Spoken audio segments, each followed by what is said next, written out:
belakang ya, di mana atas kejadian ini banyak sekali yang keluarga dan juga semua jadi korban sampai ayah jatuh lagi. Nanti depan melihat kalau kejadian ini. Ya, yang pasti Tuhan tetap baik ya. Tuhan masih tetap menjaga aku dan keluarga.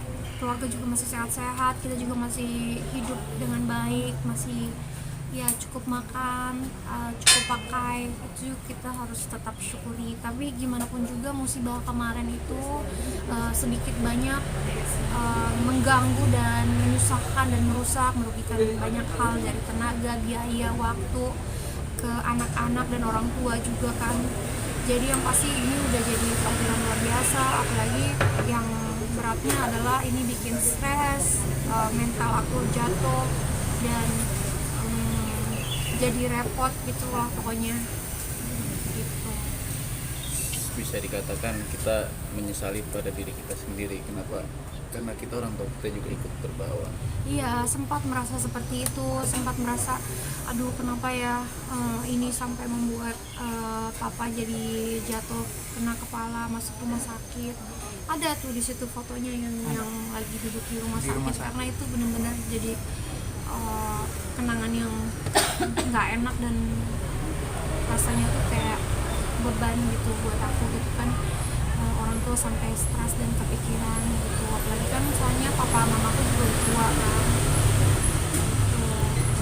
Merasa bersalah lah pasti, dan perasaan itu negatif ke diri sendiri gitu, karena kok bisa ya aku jadi begini, bodoh, tidak berguna, malu-maluin, kenapa dihianati, kenapa dia melakukan ini sama saya gitu. Jadi pertanyaan-pertanyaan yang kayak gitu yang bikin negatif gitu.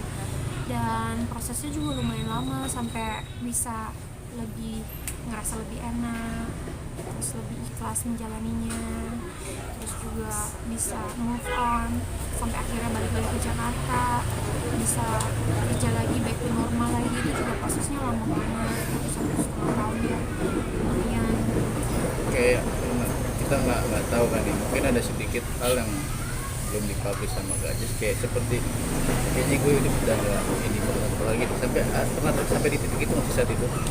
Nangis-nangisan sih, itu pasti kayak nangis di pinggir tempat tidur tuh udah jadi makanan harian, teriak-teriak ke Vincent, marah-marah, itu kayak udah makanan harian lah waktu itu, apalagi awal-awal waktu tahu kita mendapati musibah ini. Itu awal-awal susah banget, apalagi kalian tahu sendiri kalau bayi itu baru lahir itu kan tidurnya itu kan setiap 2 jam bangun, setiap jam bangun. Jadi itu kebanting capeknya, ngantuknya, masalahnya, mentalnya, fisiknya, penyakitnya. Terus di luar itu saya, anak-anak, orang tua. Jadi itu pokoknya katastrofik, itu disaster pokoknya. Itu awal-awal tuh ampun Berat lah. berat. Kak Vincent kan Kak Jedar waktu itu habis lahiran baby plus. Maksudnya kamu cara bikin dia tenang tiap malam tuh gimana sih? Berdoa bareng atau emang kalian Berdoa bareng. Karena kan nggak mudah gitu kan. konsultasi ke psikolog bareng atau cuman berdoa di dalam kamar? Soalnya kan kita kan baru married, dan saya juga paham lah dari sisinya istri saya tuh mungkin dia ada merasa dia nggak mau bebanin saya. Tapi ya saya selalu bilang kalau emang ada masalah atau apa-apa, just let me know, ngobrol aja sama aku, nggak masalah. Aku juga nggak mau ngejudge, aku nggak mau menilai kamu kayak gimana, itu nggak mau. Cuman mungkin dia mungkin saat itu merasa nyaman kalau dia tuh berbicara sama psikolog yang nggak kenal, yang nggak ngejudge dan Yang lebih netral, iya. Jadi ya kalau emang itu membantu ya why not ya kan. Dan so far sih itu membantu. Tapi sempet nggak sih Kak Jess ada kepikiran, maksudnya kayak ya udah deh mau ninggalin aku aja, Vincent kamu boleh ninggalin aku atau boleh pisah sama aku, ada nggak kepikiran Sampai yang sekecewa itu gitu loh. Enggak sih. Aku nggak pernah menunjukkan itu sih. Karena saya benar-benar jaga perasaan dia. Kalau umpamanya saya menunjukkan itu di awal-awal, apalagi baru nikah pas momentum dia habis melahirkan, itu kan juga nggak etis lah, nggak pantas lah buat saya yang ngelakuin hal kayak gitu. Dan Vincent juga saat momen itu mendampinginya tuh dengan kesabaran, dengan perjuangan dia juga buat jadi garda terdepan aku tuh. Dia benar-benar bela-belain buat terbang kesana kesini buat awal-awal ngurusin itu aku semuanya gitu. Jadi kurus aku juga banget. ngerasa terlindungi. Justru aku tuh melihat sosok Vincent tuh jadi nggak mau lepas, nggak mau kehilangan, karena sosok Vincent tuh yang dimana dia bisa jadi penyelamat aku gitu. Karena aku sendiri harus benar-benar mengontrol emosi, menyelamatkan diri aku dan juga bayi, karena kan bayinya juga baru lahir. Kalau aku stres-stresan terus saat itu ya, itu pasti dampaknya bakal lebih dahsyat gitu. Itu aja aku udah sakit-sakitan, ASI aku udah nggak keluar. Itu pun udah bikin aku merasa downnya jadi berkali-kali lipat, karena aku jadi merasa semakin tidak berguna buat anak bayi aku yang baru lahir gitu. Tapi dengan sosok Vincent itu bikin aku lebih tenang, karena ada Vincent yang ikut membantu menjalani prosesnya. Tapi ini cobaan terberat ke titik terendah dalam hidup. Bisa dibilang ya. Berarti ini juga bisa dikatakan up and down kalian di awal.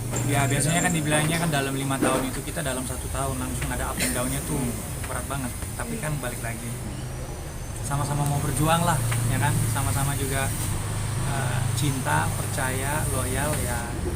Tapi itu aku syukurin banget juga dengan adanya musibah ini, kelihatan sosoknya Vincent itu seperti apa di mata aku, bahwa lelaki yang mau ada di garda terdepan, padahal ini juga bukan masalahnya Vincent, tapi Vincent benar-benar jadi suami yang luar biasa, yang dimana waktu itu aku benar-benar nggak berdaya, nggak tahu harus apa, cuma bisa nangis, tapi Vincent yang menenangkan, yang menyelesaikan, yang membantu gitu. Jadi itu juga membuktikan bahwa wah, ini adalah sosok orang yang mau berjuang bersama gitu. Kan kalau laki-laki lain belum tentu, tapi ngelihat suami kayak gitu kita jadi bersyukur. Kak Vincent dapat apresiasi dari netizen gara-gara kemarin di garda terdepan mau nonjok sampai udah mau nerekam si Iya, banyak yang tersangka. berkomentar. Kamu sendiri seperti apa sih Jess ngelihat suami kamu, walaupun bukan masalah dia? Iya, itu yang salah satu yang aku syukurin. Aku tuh setiap pagi malam itu aku masih aja selalu berdoa. Kalau malam itu aku lebih berdoa sama Tuhan, koreksi diri. Kalau pagi itu aku berdoa bersyukur. Nah, salah satu doa yang paling aku syukurin itu adalah terima kasih Tuhan, aku diberikan suami yang mau menjadi garda terdepan buat aku dan keluarga gitu. Dan aku tahu rasanya nggak mudah, tapi ini dengan Tuhan kirimkan sosok seperti Vincent itu membantu banget prosesnya, apalagi buat menjalani musibah ini dengan lebih ringan lah. Kejadian di bandara kemarin tuh luapan emosi kalian karena setelah lama nunggu kali atau gimana? Mix feeling sih itu, namanya juga kita manusia, kita punya perasaan kan, mau dibilang kita kesel, marah, sedih, sakit hati, itu semua dalam satu box. Jadi saat itu cuma kita menguapin aja, bukan emosi tapi apa isi hati kita. Sebenarnya cuma pengen nanya aja sih, cuma kan karena mungkin posisinya rame, takut nggak kedengeran jadi agak kenceng ngomongnya. Tapi kalau itu dijadikan alasan terintimidasi, itu Nggak apa-apa, itu haknya dia lah, dia boleh merasa kayak gitu, nggak masalah. Bukan terintimidasi, ada yang bilang juga melanggar hak asasi manusia karena mempermalukan di depan umum. Nah, ada bahasa itu. Gimana? ya apa penderitaan saya yang saya alami.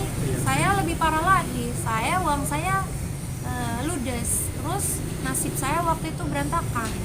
Anak saya jadi nggak keurus, orang tua saya jadi sakit, saya jadi mental saya jadi rusak. Apa rugi, apa yang saya derita tidak sebanding. Tapi setelah 5 tahun menunggu akhirnya tertangkap. 5 tahun. Lebih dari 1,5 5 tahun. tahun. 1,5 tahun menunggu, maksudnya akhirnya tertangkap. Ada kepuasan sendiri atau masih ingin meminta untuk hak kalian kembali? Nah, kita tetap minta keadilan. Kita Dia pasti pengen itu keadilan. ketangkep, itu terima kasih banyak, itu udah sesuai dengan prosedur. Sekarang udah ada titik terangnya di mana dia bisa BAP, tapi tetap kita berharap dan kita tetap optimis bahwa keadilan di Indonesia itu masih berlaku, dan Indonesia itu negara hukum, jadi kita benar-benar tetap optimis bahwa dia akan bisa bertanggung jawab atas perbuatan dia.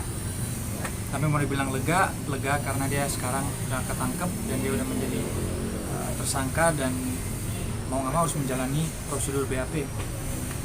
itu kan udah itu udah satu langkah ya, ke depan. Jadi berarti saat itu benar-benar saat itu ya nafsu segala nafsu mood itu hilang untuk makan. Jadi hanya bawaan mau nangis. Awal-awal saja. kalian bisa lihat aja di Google kurusnya saya tuh kayak apa, tulang tok, bener-bener kayak tulang. Ya, itu karena ya stres.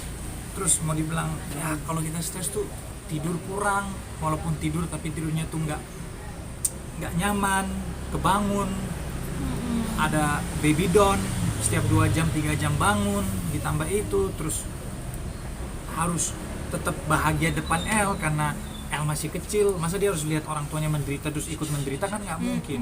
Jadi kayak gitu-gitu kita benar-benar benar-benar nguras tenaga banget itu saat itu. Cuman balik lagi, selama kita benar ya kan, pasti ada jalan keluarnya yang terbaik buat kita. Selama kita nggak berbohong, kita nggak buat-buat, toh semua yang kita serahkan itu semua fakta kok, ya kan.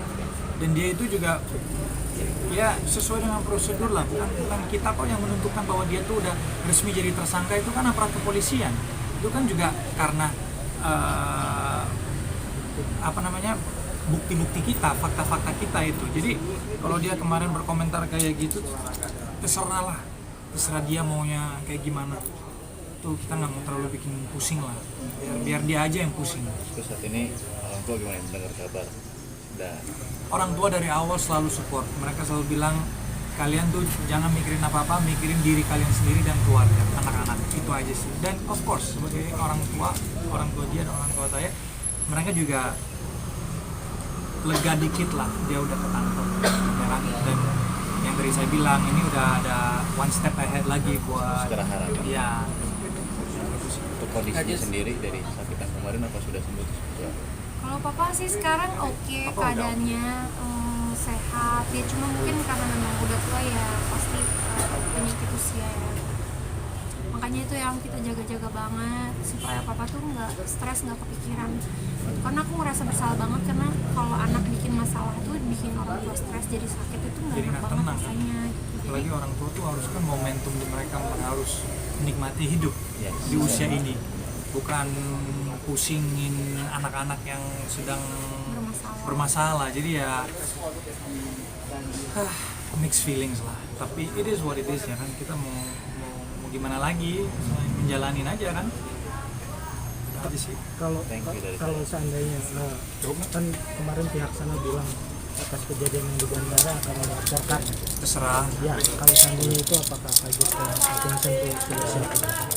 Ya, maksudnya Ya udah siap lah, terserah dia lah. Kalau yang mau lapor balik atau gimana, terserah dia. Terserah. Dia punya hak kok untuk ngelakuin itu. Jadi kami tunggu aja, nggak apa-apa. It's okay. Dia merasa itu mau ngomong apa? Mau aku juga mengungkap apa yang saya rasa gitu. Ya, to the point aja lah. Kasusnya apa ini malah kesini. Pengennya fokus. Kayak belut. Fokus aja udah, fokus gitu aja. Jangan dikit-dikit aku mana ini ngapain? Buang-buang waktu. tapi setelah kemarin tertangkap, maksudnya pengharapan dari Jessica dan Vincent sendiri untuk kembalinya harga kalian berapa mobil itu Kita berharap, dan saya juga berharap sebesar-besarnya hak-hak istri saya itu dikembalikan. Cuman balik lagi, kita serahkan ini semua kepada Tuhan, karena kita hanya manusia biasa. Kita sebagai korban, terutama istri saya, nggak minta lebih, hanya keadilan dan hak-haknya dia itu dikembalikan dan dipulihkan, itu saja.